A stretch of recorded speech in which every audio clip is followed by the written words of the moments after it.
Hi YouTuber, don't forget to subscribe to my channel. The US Air Force is preparing to deploy bombers to Norway for the first time. A detachment of B-1Bs, accompanied by more than 200 personnel, is set to arrive at the country's Ørland Main Air Station in the near future as the US military intensifies its focus on the strategically important Arctic region.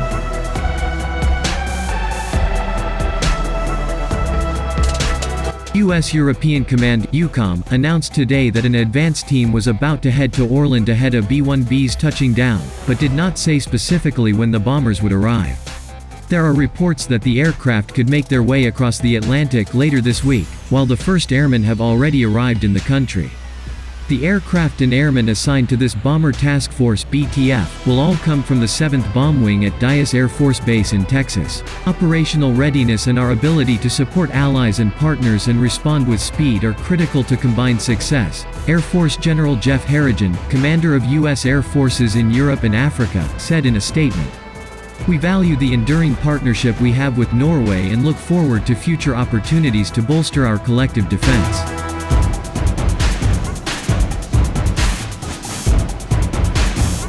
U.S. Air Forces Europe (EUCOM) routinely hosts a variety of U.S. aircraft, including BTF deployments.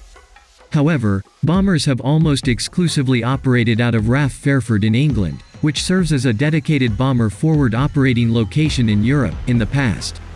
That being said, there have been efforts to expand the number of operating locations in the region for U.S. bombers in recent years. While Ørland is located just over 300 miles from the Arctic Circle, the deployment signals the Air Force's increasing commitment to working alongside NATO allies and other partners on Russia's northwest borders as well as its ability to work in the high north. The Norwegian base is otherwise home to the Royal Norwegian Air Force's expanding F-35A stealth fighter fleet and also periodically hosts NATO E-3A Airborne Warning and Control System (AWACS) aircraft from Geilenkirchen Air Base in Germany. Last July, the Air Force announced a new Arctic strategy that calls for an increased presence in the region to counter the threat posed by Russia. The wider region has been identified as a potential flashpoint, as climate change sees a scramble to secure the potential wealth offered by natural resources, as well as new maritime trade routes that are no longer constrained by year-round sea ice. The Arctic is among the most strategically significant regions of the world today, the keystone from which the U.S. Air and Space Forces exercise vigilance, said Secretary of the Air Force Barbara Barrett.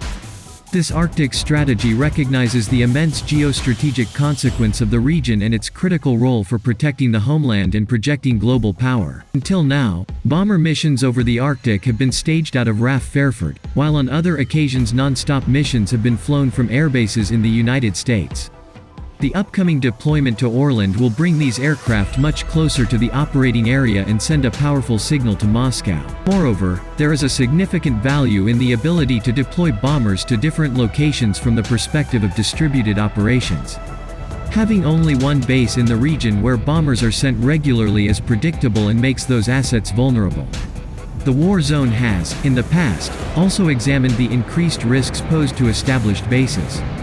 Despite that, we still don't know if U.S. bombers will become a regular feature at Ørland and whether the base has the facilities required to support them for longer periods.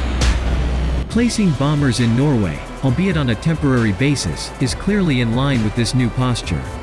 The first BTF in Ørland also continues the U.S. military's expanding relationship with its Norwegian counterpart, which last summer included high-profile joint maneuvers by 6 B-52H Stratofortress bombers, flying from RAF Fairford, together with Norwegian F-35s and F-16 fighter jets.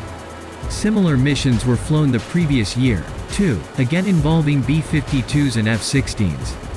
As well as joint exercises in the air and on the ground. In the future, this relationship could potentially also see U.S. Navy submarines operate from a cavernous naval base built under a Norwegian mountain. This would be one initiative to help counter increased Russian submarine activity in the nearby Barents Sea and the Arctic region. Navy submarines are already active in the region anyway. However, and last summer the U.S. Navy took the unusual step of releasing a number of pictures of the first-in-class USS Seawolf surfaced in a fjord near Tromsø, Norway. This very rare public appearance in Scandinavia seems to have been intended, at least in part, to send a message to the Russian government about American underwater capabilities in the region. Among other U.S. military activities directed toward the Arctic, the iteration of Exercise Trident Juncture held in October and November 2018 tested the ability of NATO to defend Norway and was clearly intended to address the resurgent Russian threat. For the first time in more than 2 decades, the U.S. Navy sent an aircraft carrier, USS Harry S. Truman, into the North Sea to support the exercise. The Arctic strategy extends closer to home, too, where the U.S. military is also embarking on a significant overhaul of its assets in Alaska. This includes a huge new Air Force F-35 wing at Ørland Air Force Base, which you can read all about here. For its part, Russia established a new Northern Fleet Joint Strategic Command in 2014, which is responsible for the Arctic, North Atlantic, and Scandinavian regions. It includes the Northern Fleet, assets of which are concentrated on the Kola Peninsula, as well as military garrisons and airbases. Russian military aircraft are now more frequently operating from forward-located airfields in the high north, facilities that you can read more about in this previous article. The particular long-range conventional strike capabilities offered by the B-1, in the form of the AGM-158 Joint Air-to-Surface Standoff Missile, or JASSM, and the AGM-158C Long-Range Anti-Ship Missile, or LRASM, would lend themselves particularly to any kinds of missions tasked with holding Northern Fleet targets at risk. If a crisis or conflict should break out in the Arctic or North Atlantic region, U.S. airpower would be expected to play an important part. This upcoming B-1 deployment to Norway will not only help train for any such eventuality but hopefully serve to dissuade potential aggression in this increasingly contested part of the world.